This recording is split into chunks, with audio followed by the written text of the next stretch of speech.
Welcome in to a special edition of Kickin' It. We are in, I don't know if you want to call it a summer series, like specifically a summer series, but we're just trying to get fun people with fun interviews. And we absolutely have a fun people and a fun interview. And I don't know, if we had Charlie Kolar on today, and we recorded the interview already, and we're just doing kind of the intro to kind of prepare everyone. He's just a fun human. Like, he seems like he's just a blast to hang around. Good. Really down to earth guy. Yeah. So Grant, welcome in. Hi. Hey, brother. What was that? What's up, brother? That is almost. This is an audio special teams, special plays. This is an audio medium primarily. Dude, Jeff is like, Jeff says that people who are 40 are old, and Jeff acts like he's 40. Yeah, I'm okay with that. What's up, brother? I don't know what that is. Sketch, man. He's a influencer. I don't know. Isn't he? Streamer. Yeah, he's a streamer. I don't know. Plays Madden. Cool. He announced the Texans' 6th round pick the other day. Yeah, and they booed, and he was kind of like, oh, I gotta go. We are, as always, brought to you by Kelderman Manufacturing. Kelderman.com. Go check them out. The NFL draft happened this weekend. There's only 6 Iowa State players who were even eligible to be drafted, I think, that were potentially there. I feel like next year and the years after, like the next few years, it's going to be a lot more. We get a little bit into TJ Tampa because he was drafted by Charlie's Baltimore Ravens. So we're not going to spend too much time kind of preambling this because we got 51 fun minutes with Charlie Kolar, and it is the fastest 51 minutes we've had on here in a while. So without any further ado, the Goldfinch Athletics interview of the week, Charlie Kolar. All right, and now we welcome in 3-time All-American, the 2021 Big 12 Scholar Athlete of the Year, the 2021 William Campbell Trophy winner, which is the academic Heisman, and drafted by the Baltimore Ravens in 2022 of the NFL, Charlie Kolar. Charlie, thanks for joining us. Makes me sound a lot cooler than I actually am. So. You can read? I can, barely. You know what they say, Charlie? It's better to be a smart fella than a fart smelling. You are a smart fella. So the most relevant news, obviously, is that the draft just happened, and TJ Tampa just got drafted to the Ravens, which obviously you play for the Ravens. Yeah. Have you reached out to TJ at all, or what are your thoughts on that? No, I got his number from Brees, but I was waiting until like today or tomorrow to reach out to him to calm down. I'm stoked, man. I thought he was gonna go higher than that. So I'm just like, I feel bad that he didn't go higher because obviously you want to go higher. But I'm stoked to get with the Ravens. You know, we're a good organization. We play a lot of DBs, a lot of nickel personnel. I just think we take care of players. I think we do a good job, and we're a good team. We win games. I'm excited, and I'm just like selfishly excited. I have no cyclone. I hear about like there's so many Hawkeyes in the building. Like there's so many. Last year there was like 3 or 4 players, 2 coaches. Like there's just so many, and I'm solo. But so it's good to have no cyclone in the building. And it does stink that he fell, but I think he fell to a great. I mean, you guys play awesome defense, so it's nice that he went to a team that plays really strong defense. And I think just to piggyback sort of off that is that the way that you guys play is sort of Aiden get the ducks ready. You guys play you football, which is like we're going to run out a 300-pound fullback, 7 tight ends, and we're going to run it down your throat. You have to figure out how to keep up with that. And I think like having a defensive back who can tackle like that, it feels like a good fit. So yeah, you felt a little bit further than you want, but like it's hard to find a better position to be for a physical corner. Yeah. Yeah, I agree. Like I think that they ask a lot of our corners to tackle just because it's kind of like Baltimore, like the Raven way, like we're a tough team. And I think the fact that TJ kind of embodies that, like I'll do a good. I think you can push play time very early. And I don't know if he played teams in college, but like I know he's a great athlete. He works hard. That's all it really takes. So like that's what coaches want to see from teams. Do you run hard? Do you play well? And then do you make plays? He does all those things. So I think you have a chance to early. That is special teams, dear listener. That's fine. So one just because the NFL draft just happened, and you were one of the few human beings on this planet who's ever been drafted in the NFL. Like it's a very select community. For just someone who during draft weekend, I believe on CBS Sports in 2013, I was the 8th ranked fullback. So not saying anything. Let's go, Jeff. Yeah, it's the 8th ranked fullback, and I did not get a call on draft night. What? Got a couple tryout offers, but I said, you know what? My neck hurts, and I don't want to run into another human being anymore. But like during draft day, you go from college to being a professional really, really fast. Like what is that? So what is the draft experience like? And then once you do get drafted, what is that whirlwind like for you as someone who's gone through it? I mean, the draft's not very fun. Like, it's like, I bet if it's pretty stressful. well, it's like, first of all, it's like kind of like the keep it in perspective, like what you're, like for all intents and purposes, like I knew I was gonna get drafted, like somewhere. like somewhere, like I knew that I was gonna be like probably a 3rd to 5th round pick, and like I didn't have any injury red flags, I didn't have any character red flags, and I played and I tested well. So like there wasn't like a certain like thing that's like, oh, I'm not gonna get drafted. Like some guys might not. So I was very, very lucky that I knew I was gonna get drafted, like knew. But so I was just waiting. But the problem is like, it's just like a long time of like doing nothing. And like so I've always been told that small parties are better for drafters. I've heard like horror stories, like people have whole restaurants booked out and all their friends and family, they go on draft or they drops and it's miserable. So all I had was my family, Mads, and my grandma. But even that, there's too many people. I should have missed it. Get out of here, Grandma. That was so funny. So I'll just so everyone just knows Fridays, Thursday the first day, Fridays round 2 and 3, and Saturday is 4 to 7. So I was assuming I'd go late Friday, early Saturday. So obviously I'm a competitor. Like I hope I'd go Friday, and I didn't go, but like I was like 50-50, I'd say. So I was expecting that. But even on Saturday, it just felt like it was like 2 hours for me probably waiting. Probably like I waited for like 5 hours, but there's nothing to do. Like a tight end gets drafted. My mom gets mad because she's like, Charlie's better than him. My mother yells at my mom. My grandma can't hear anything. She asks, what's everyone saying? I'm like, Mads, can we leave? Like I'm going for a walk. Take my phone. But the thing is, you can't like, it's not like you can do anything, get your mind off it. Like that's the only thing you're doing is like waiting for your phone. And so you just wait there forever. And then I got like occasionally like a weird notification. So like you think it's gonna ring, but it doesn't ring. But then when it does ring, it's such a euphoric, amazing experience that like it makes it all the waiting worth it. And you're just so grateful because like you said, there's so few. Mm-hmm. And I was very aware of that. Like I didn't think I was like an NFL player growing up. Like I never had that. Like first of all, like basketball better. Yeah. And also like I'm just realistic. And like I didn't think I was gonna be good enough to make it. And I didn't think I was gonna be good enough even when I got to college for a while. And so like when I started to get there, I realized it. Like it just kept me grateful. But once you get to the point of the call, it's pretty amazing and euphoric. It's all just about like your perspective too. Like one of my best friends, Hummel for the Rams, like he went undrafted, but he knew he was going undrafted. So like they just had a party and like they celebrated no matter what happened, and it was a great day. But like the hardest ones are the ones where you're pretty sure you're gonna get drafted and then you don't, or you slide a lot. Like like you saw Will Levis and stuff last year. Yeah. So. But no, I was blessed. I had a good day. I waited till I got drafted. I had a bunch of my hometown friends come over. It was a great day. Had a good time. So 2 questions. One, who's the best hooper on the Ravens? So I don't actually know. So I don't play that much because they have a half court in the gym, and I don't want to get hurt. I don't want to get like roll an ankle. I'll shoot around and stuff. Some people go hard, like very like into it, like playing up. I've heard Marcus Williams is good. I've heard Kyle Hamilton is good. I was gonna say I feel like Kyle Hamilton would be just a baller because he's much good. Like 4th long. Yeah, most sports. I've heard Kyle's good. I've heard Marcus good. I've heard. I mean, tight ends would not be bad. Like me, Isaiah, Mark, and then Scotty, and then whoever pick up this year. I don't know. Don't know who we have yet. We're gonna be solid. DBs are always good. Let me think who else. I mean, there's always guys who like played, like legit played, like could have played in college. Yeah. I know TJ's one of them, so he'll fit right in. Yeah, TJ's just he's a freak athlete. I think that was like his first like famous or like viral clip thing. Is like he just I saw that. Yeah, dunked like the first week that he was here. And he like there's from high school, he took off from like a step inside the free throw line and threw it down and just like was gliding. I'm like, who the hell is this kid?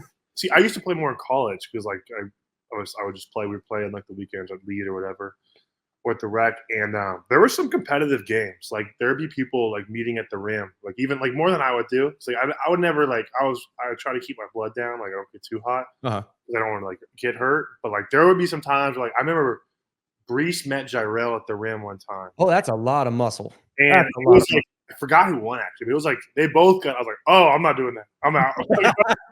Like I'm not hurting Brees, and I'm not getting hurt. So I'm not doing that. So I was more. I'll keep it to the high post and stay. Yeah, just get you a little George Niang like baby hook. That's just stay away from the rim. Yeah, because Charlie, like you played really competitive basketball growing up. You played with Trae Young. Obviously, he was with the Atlanta Hawks. Wait. Charlie played with Trae Young. There's no way. You didn't know that? Did you know that George Niang played with Nerlens Noel Oh, too? God. Did you know that? It is. I've heard they say it like every single time. Oh my God. Every time that you'd give me, like, it's you'd make a reception, and it's one of those things where it's like a 3rd and 6, and you'd like box out a nickel at like 7.5 yards, and they're like, "Oh, it's good post position." Charlie Kolar, he played with Trae Young, and we're like, "We get it. Trey used to feed him in the post. We from there. get it. We Not understand." Absolutely not sure. I used to get his offensive rebounds, but no, it's they always do that. They attach to a story and they say it all the time. What's like way cooler is like Chase played with him on his competitive team, Really? which is a way bigger deal. That's actually like a merit-based team. I just live next to him. Like, I'm kind of surprised that Chase played. He doesn't seem like a competitive basketball guy because he's so like Chase is a dog. he's like a headbutt a wall type guy. No, Chase is a dog. Chase is definitely probably like more of a rebound on that team because like it was like Michael Porter and Trae Young, but like that team was legit. That's a better story anyway. I don't know why it always went under the rug. I was kind of jealous because it always never had talked about. That's interesting. Yeah. Yeah, I didn't even know that. Okay, so back to the original point. So you're waiting for what feels like a couple years during that Thursday to Saturday morning.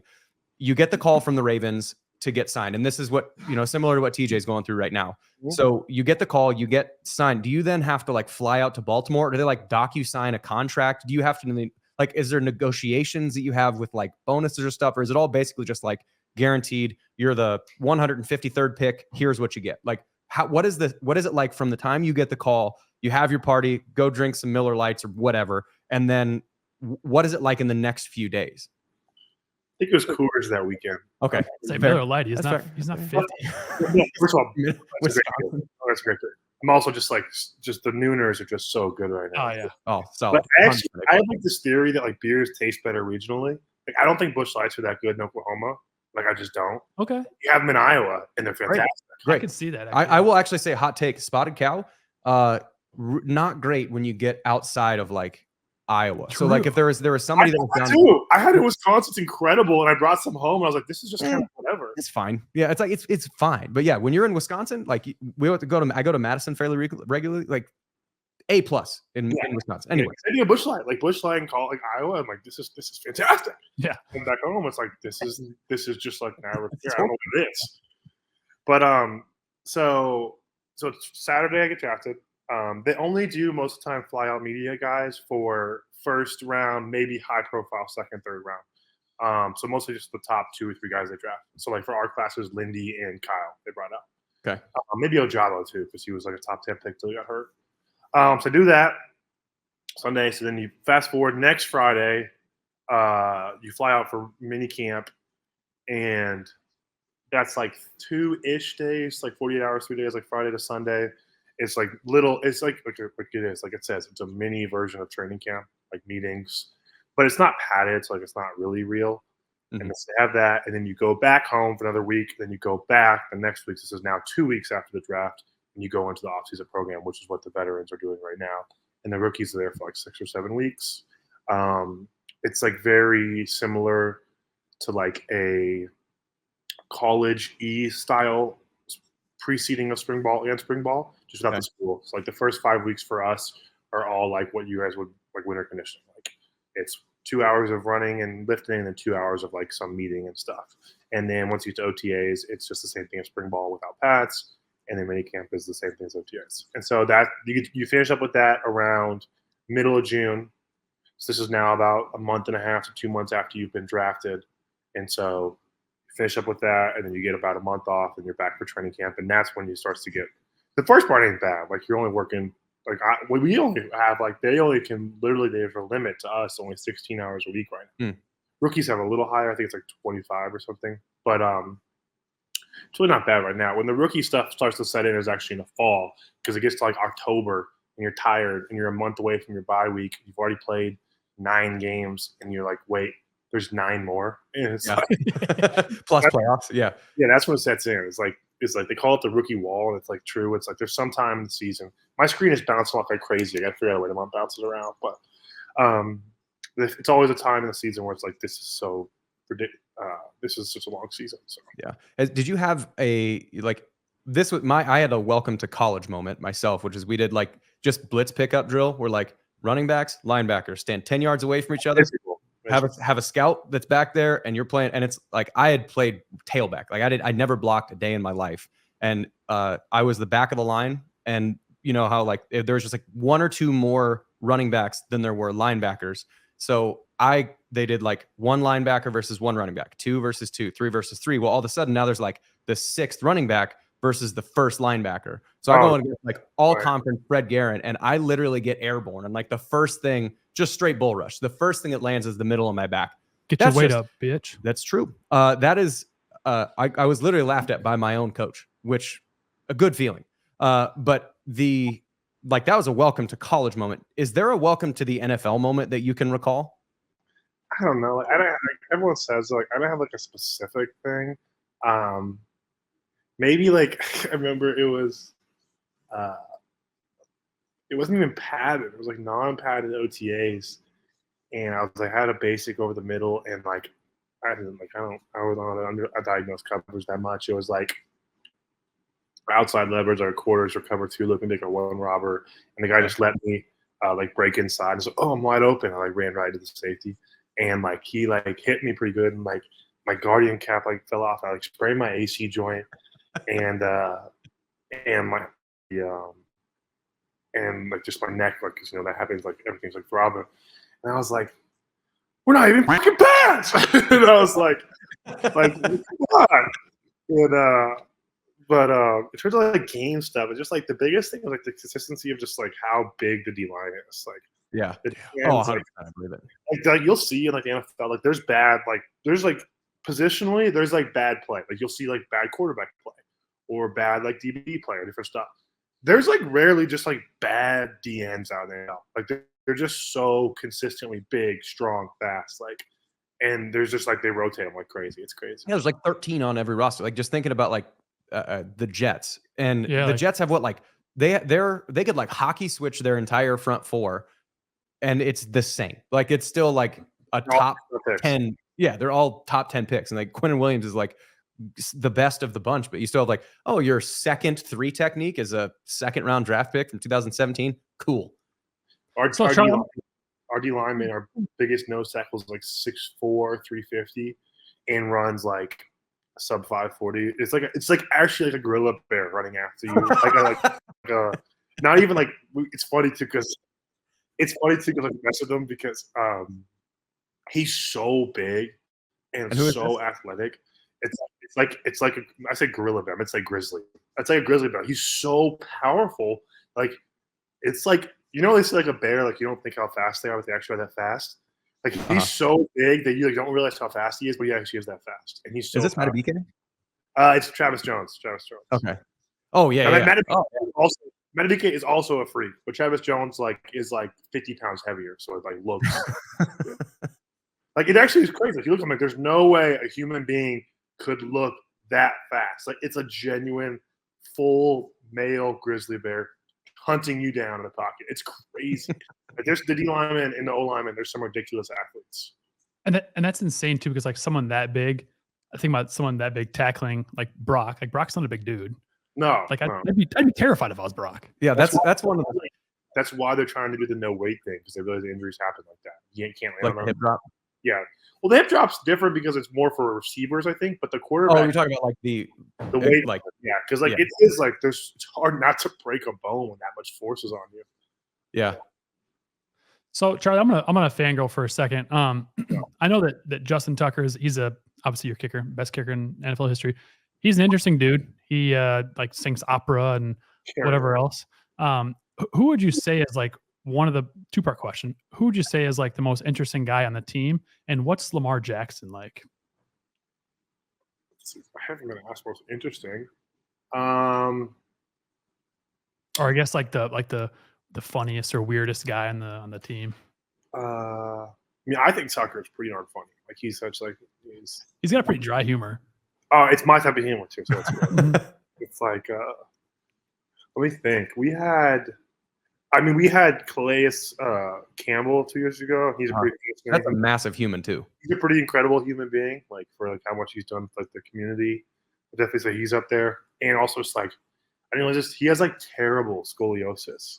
Really? He has been in the league for like 20 years. And like I didn't even realize it until I watched a broadcast or something. I heard someone talking about it, and literally, like, you can see it the way he walks. But like, it's unbelievable. Like some guys like that, like the amount of like work and time and effort they've put in to make it, it's just unbelievable. Yeah. And then Lamar's awesome. I mean, I think what people see is like you see like the goofy like South Florida accent, like the freak athlete, and they don't really realize. And also, he doesn't like talk about it that much. Like he's brilliant. He genuinely is brilliant. Like our offenses in the NFL are very complicated. Like just like college, just like even more. He doesn't mess up motions. His ability to pick up a new offense with Monk this year is incredible. His ability to diagnose and like process reads and talk with receivers about it. Like I think like people like generally don't see it because like it's like you can see Lamar and you see like the jukes and the spin and the laugh and everything. It's like he's brilliant. And then also like he's just like a good human being. Like he knows people's names around the building. Like, that stuff matters.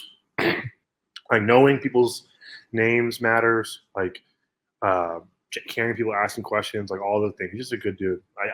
I got nothing but good things to say about Lamar. I feel like he's maybe a little misunderstood too, because going into the draft, now people are like, oh, he's a good athlete or a good quarterback, but he's just a good quarterback because he's a good athlete. Like he's going to be a receiver in the NFL or whatever. And then now that he's out there, winning MVP twice. Yeah, twice. Like, oh, maybe he actually is a good quarterback. And I just think he's really misunderstood. So that's good to hear that he's like I think he'd still be a top quarterback if you had like Tom Brady's running a building. I still think he's like his arm talent is actually like it's nuts. It's nuts. Yeah, it's nuts. Like football dork wise a little bit. Like the release time that he has is so insane.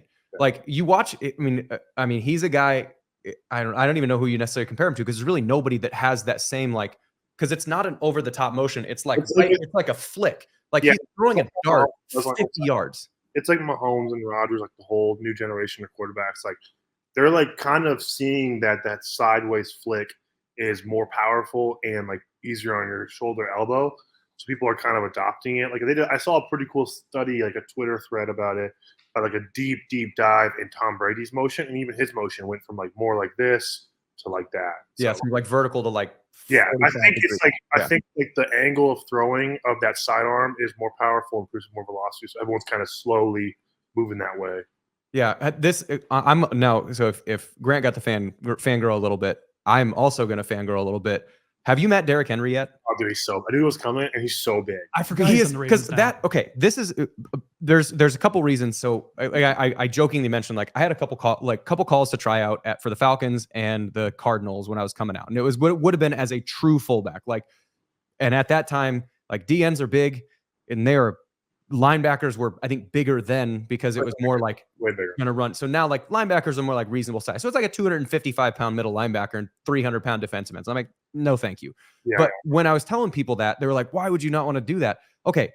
I don't think people realize the size and athleticism of most people. And Derrick Henry is the best example of that. He is 6'4", 6'5", 255 and runs world-class sprint speed. How in the flying hell is someone expected to tackle that human? Like, what is he like as a person, in addition to being like, holy shit, you're big? I only briefly met him, so I can't say too much about like everybody seems super cool, super nice, talkative, like not talkative, but like friendly, like talking about like how the league and stuff, different things. He's ginormous. We do like the catapult. You guys know like the Yep. You're running in the first day he was there, and he was running, and he ran. I was like, that doesn't look like that crazy fast, and like he was the fastest of the whole group, and I was like, and he's 250. Yeah, I'm done. Well, and what's like the Ravens are just full of that type of person, like because Ricard, dude, 310. He's 310. He's what? 162 at 310, and like every time they say that, because it's Charlie Kolar play with Trae Young. It's the same thing. Oh, you have a 300-pound fullback. But when you look at him, actually cool. Yeah, and the way that he moves, you wouldn't know that he is 310. But like, what's it like with? I don't know. Again, you've only very briefly met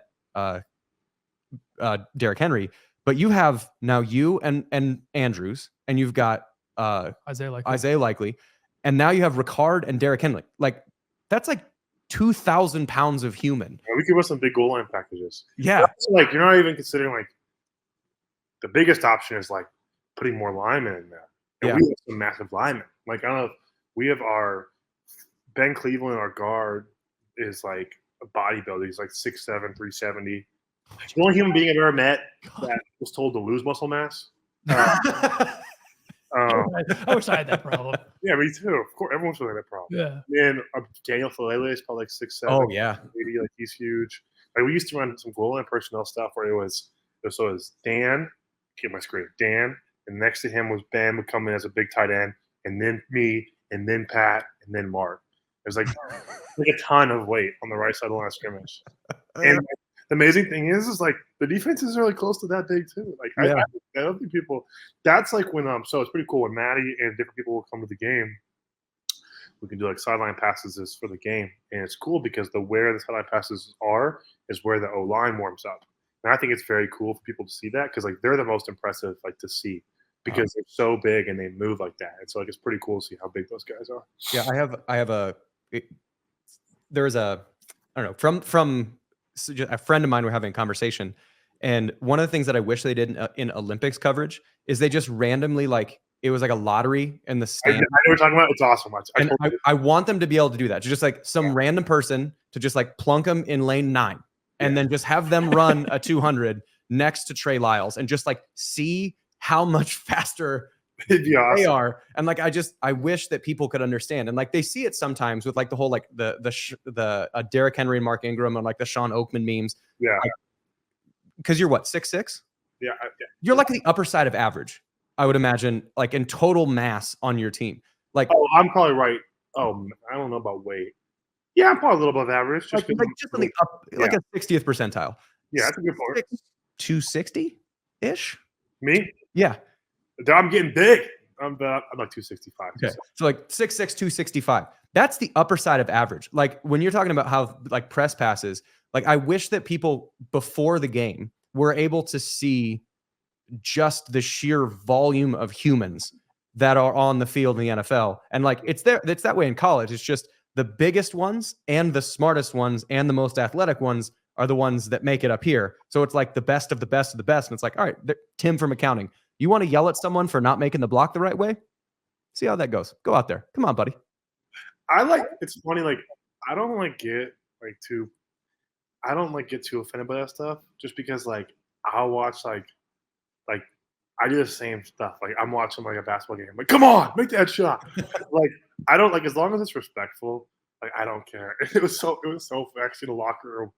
People were joking today. There was some comment about like, I forgot we were talking about a team meeting. I don't know, I can't remember. But we were talking about like,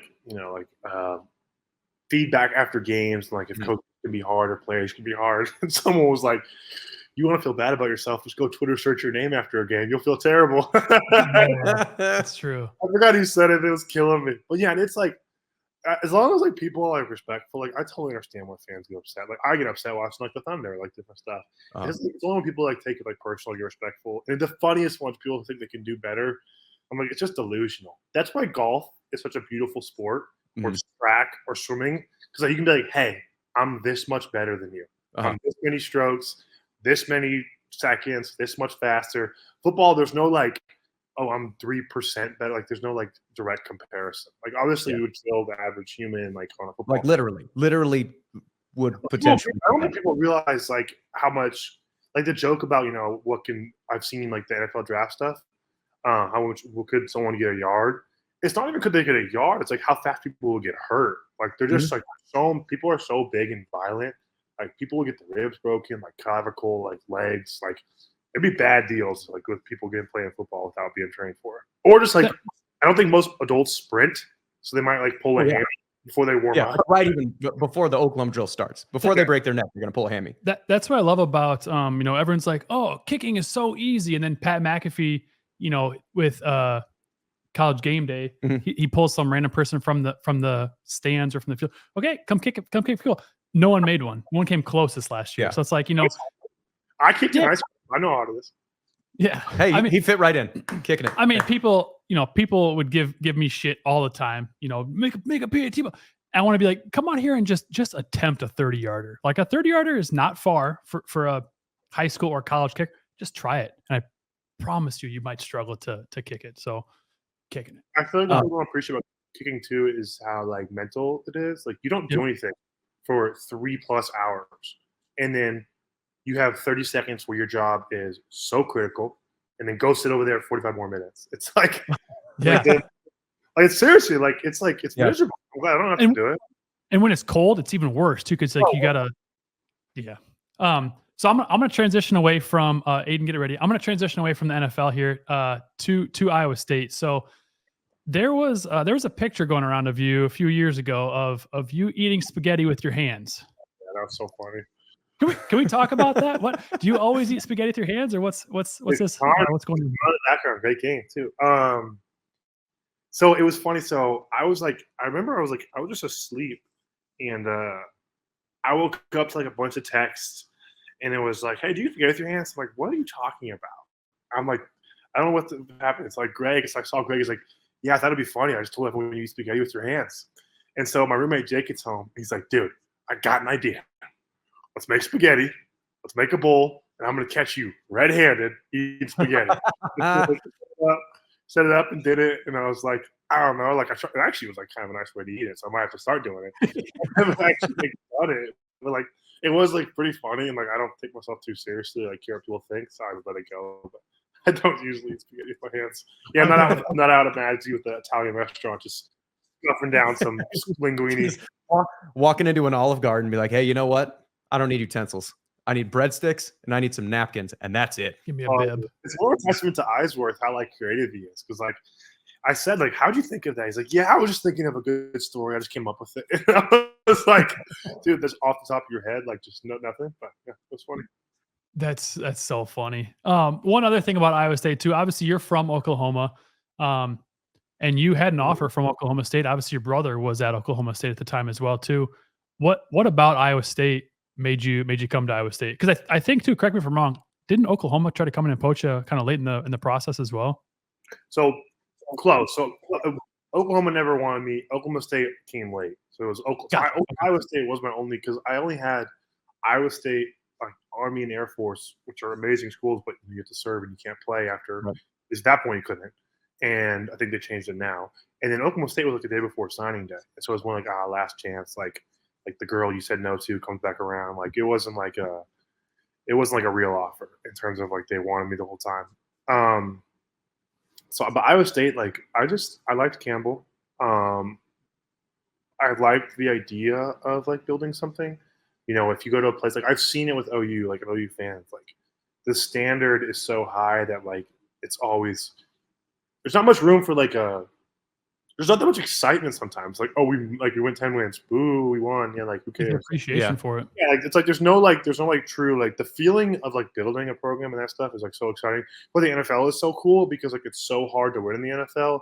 You never have a team where like, oh, we lost a game, our season's over. Like it's the NFL, like you're expected to lose lots of games. So that was super cool about Iowa State. It's like it was super fun to build something. I like Campbell. My mom's from Iowa. I have some relatives in Iowa.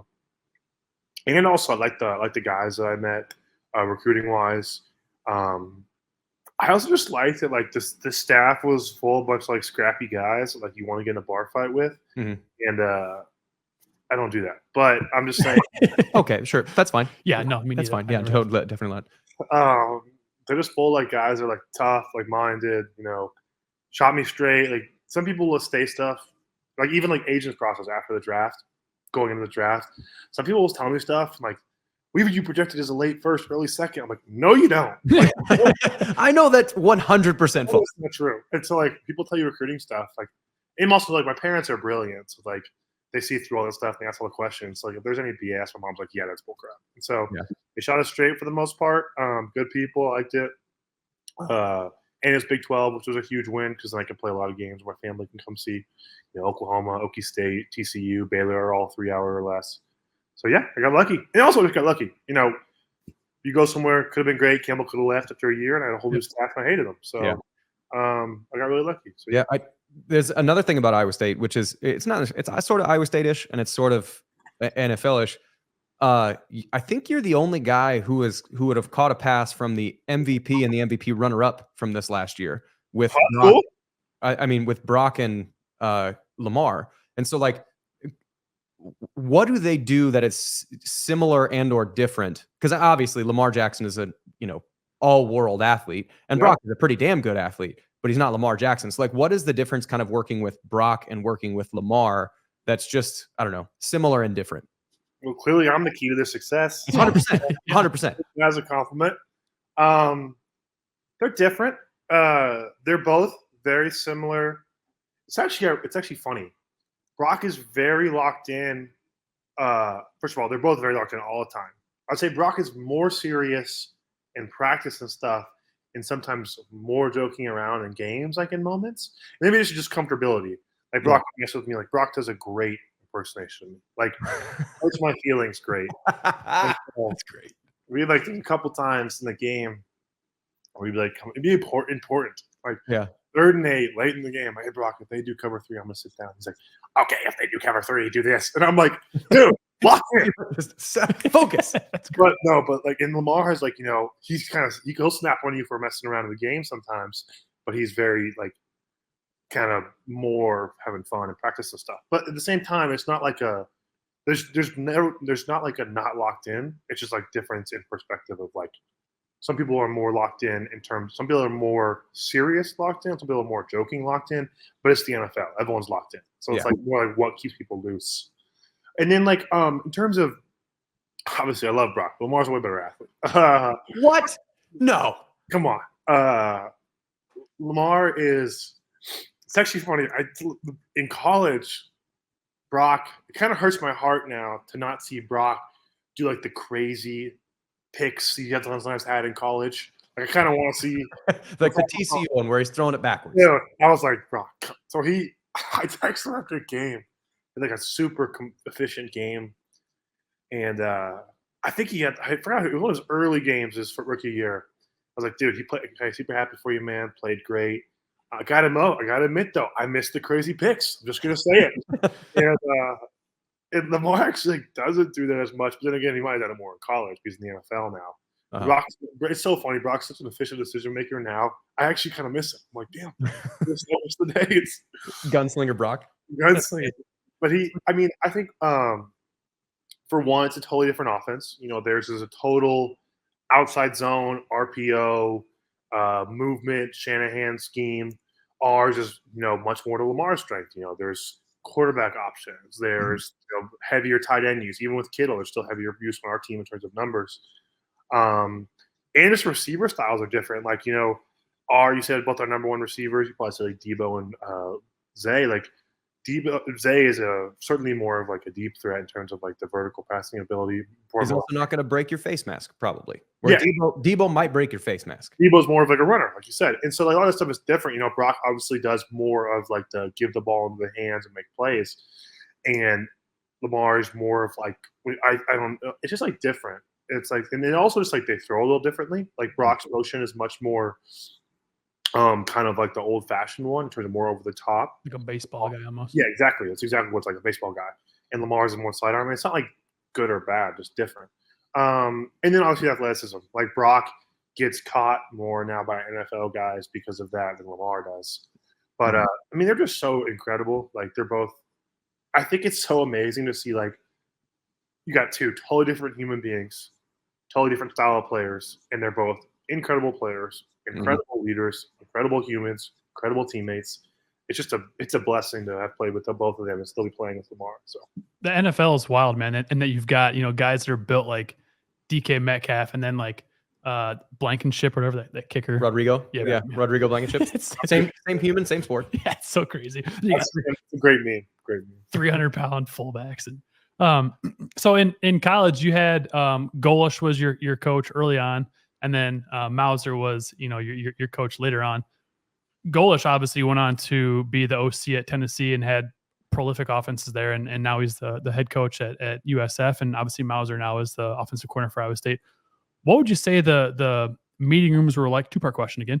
What would you say the meeting rooms were like between both of them, and what do you think we can expect as fans, as far as Mauser being the OC next year?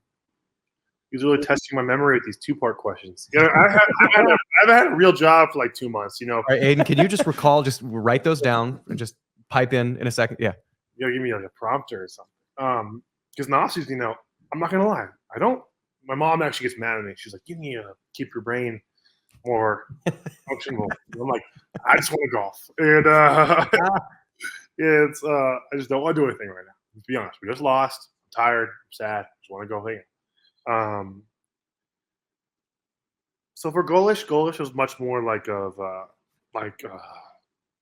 always louder. Yeller, like more kind of tough love, intense. And also, I was younger, so I wasn't as comfortable with myself, so I probably felt that more. Also, You Golish, also probably screwed up more to deserve exactly, more yelling at when you were younger. exactly.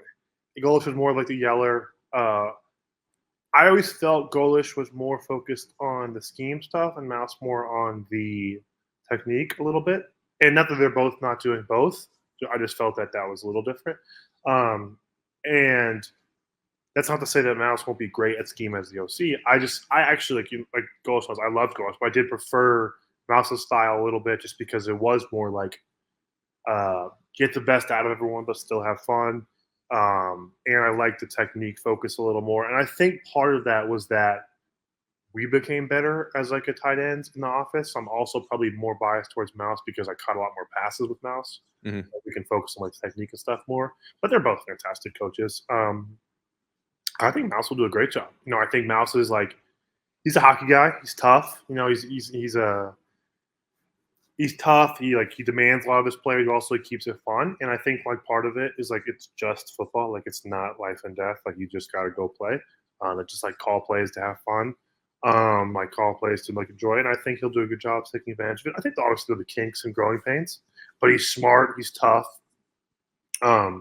He's determined and like he's super loyal to his guys. And I think that is one thing that players respond to and like play well. And I think that him being there for a while and seeing like the years where we had more success, less success, like just with Tommy. It's so weird to call coaches by their first name now, but I'm like what everyone does now. So with Manning, like we had some really great years and we had some rougher years late, and I think he'll be able to see that and like take the things that he gets. And I still love Tommy. I talked to him all the time. I talked to him yesterday, and he'll be able to see those things and like kind of take what he likes, dislikes from Nate, Tom, Gordon, Campbell, and everyone, and really kind of go from there. But I think I'll do it. I'm excited. I'm gonna be sad. I'm gonna get on Twitter, and sometimes people are gonna say mean things about Mouse, and it's gonna be upset because that's my boy.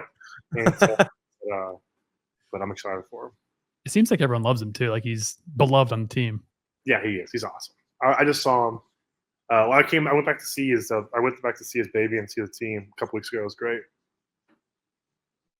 I was not necessarily about Mauser, but talking about tight ends. I had one question that was just in the back of my head because I've been in these meetings before, either as not usually as the one that's like the victim of it. Back to the Fiesta Bowl, and there was a play where Dylan Sainer, I think they're all three of you are on the field. Sainer goes motion, and he's going to the left side, and he absolutely gets lit the fuck up. Oh my gosh, that was so funny. Tell me what the meeting room was like after that happened, because that is the best in a meeting room. Because you guys won, you beat the ever living shit out of Oregon. What was that meeting room like? And watching that again and again, he's a big dude again, and just got. First of all, you never actually watched it because you don't watch bowl games. You just never watch bowl games because you never go back to it. But of course, we saw it on Twitter. And the funny thing is, there's actually a great explanation for why it happened, and I totally sympathize with him. But it was still hilarious, and I still saw it. So what's funny is I'm an emotional guy, and Sanders is an emotional guy. Chase is an emotional guy too, but definitely the most mature. So we're on the sideline afterwards, and Sainer so we finish the drive, we go score 7-0, and we come off the sideline, and so Sainer and Mouse saw. So me and Chase didn't see it. I think we were watching either in the play or watching something on the play and didn't see that specific part.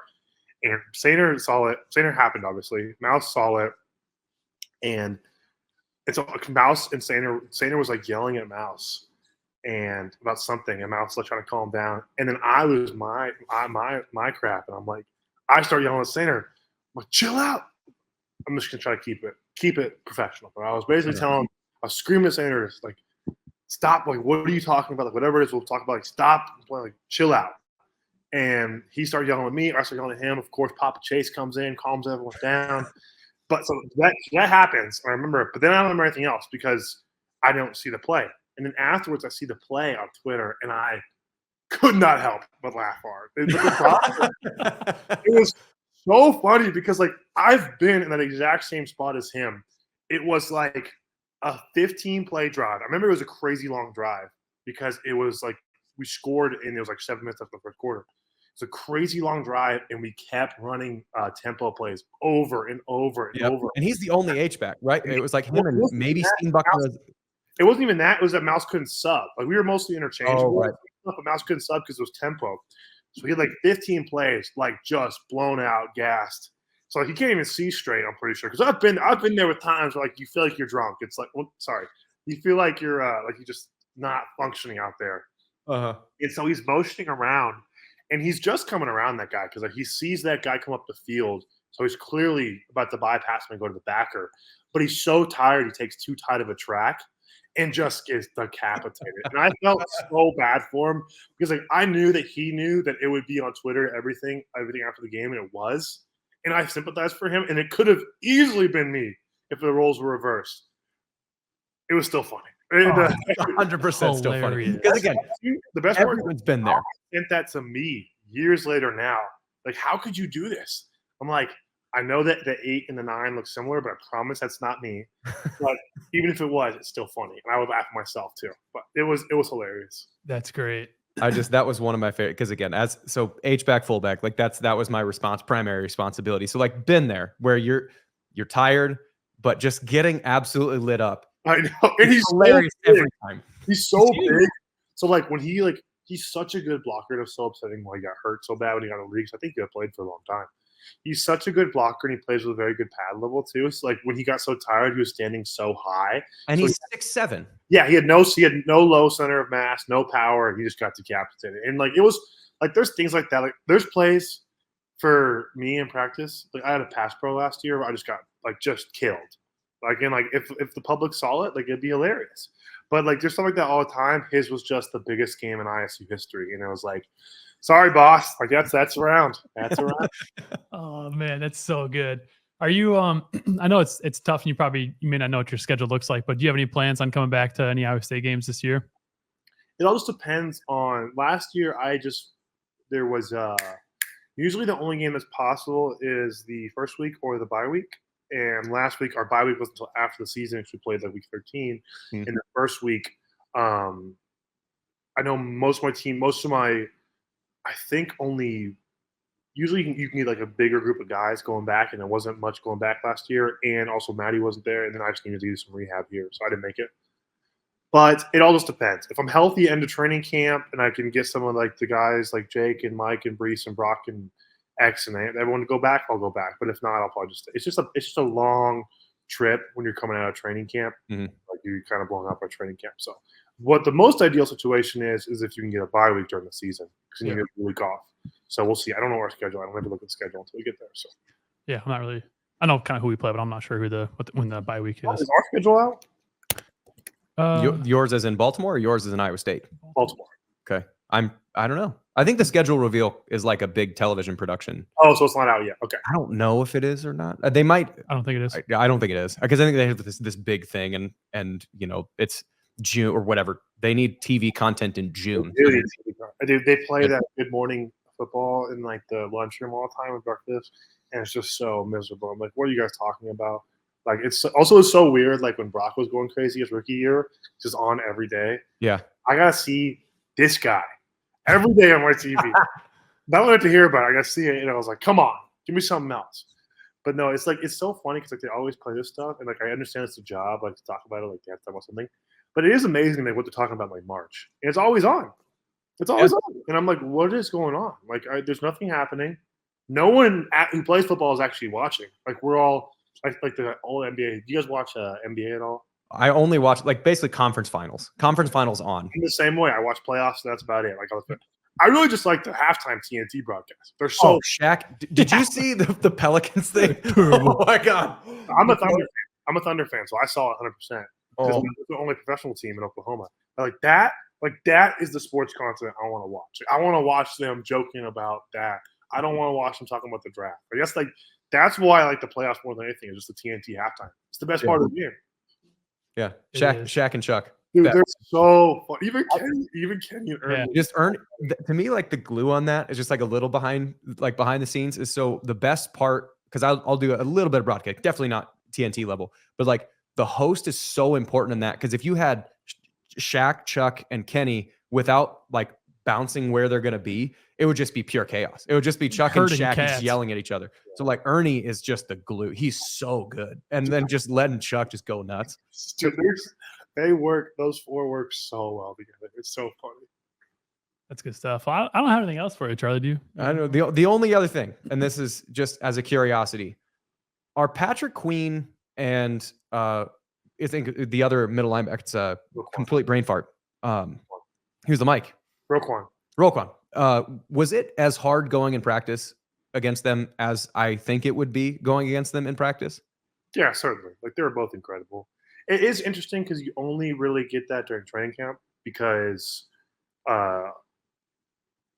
veterans, like, there's just like it's just like different. Like, they obviously practice hard, but like, there's just like a different juice. Like, Roquan's like trying to like murder people. So, like, he just, like, not like, I don't want to get him in trouble, like not like in like a bad way, but like Yeah. He's intense. Yeah. those veterans, like, they're just like a different level on game day. And like, you rarely ever, it's hard. Like, it's very hard to bring that out of someone in practice. Cause like Roquan's probably year 7. We have guys who are 10, 12, 15.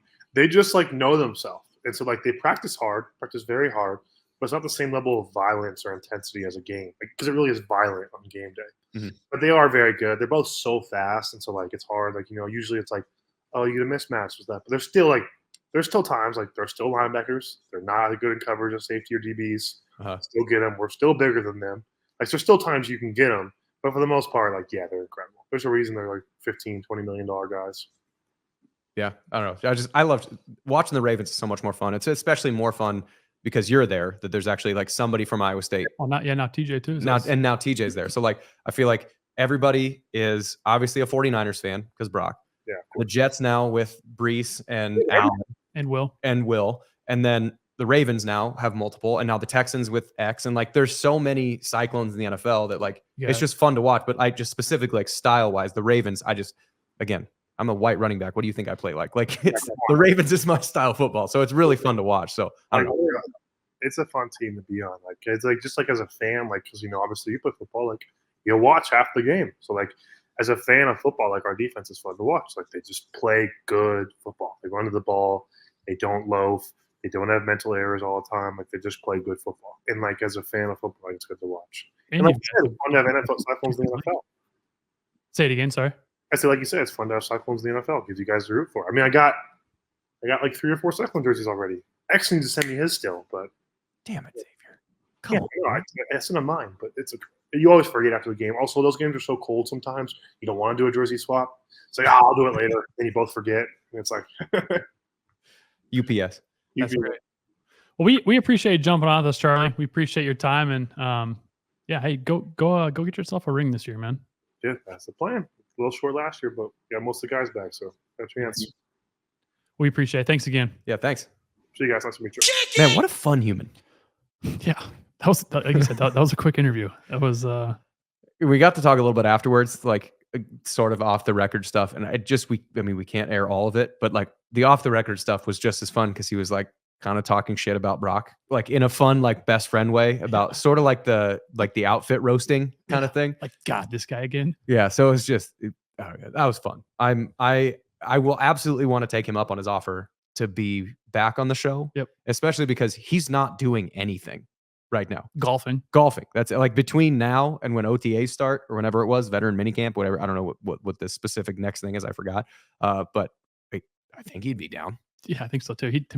He told us after the podcast, he's like, yeah, like I went to Hawaii to hang out because my girlfriend who's in PA school had a rotation out there. That sucks, man. Yeah, you have to spend in your off season with going in Hawaii. Making so much money. It's like, I'm just gonna go to Hawaii. Yeah, just fine for a month with also no responsibilities outside of that. Very intense job for like 8 months out of the year. Extremely not intense job for the other 4. Yeah, no, and you had kind of talked about it before the interview, but I wanted to touch on it too. That for those who don't know, Easton Dean got invited to a rookie minicamp with the Titans, and Ben Nickel got signed as a free agent with the Washington Commanders. So congrats to those guys as well too. So yeah, next week we have pretty fun guests lined up. I haven't told you who it is, but let's just say that I'm so proud if he joins us next week, which he says he would. So I'll take him up on that. Hit him up later this week to confirm it. We'll see what happens. So that's all I got. Jeff, you got anything else? No, that's be an extremely interesting interview. Very fun. Very excited. All right. Well, thank you to all of our loyal listeners who are still listening. As always, remember, adopt, don't shop.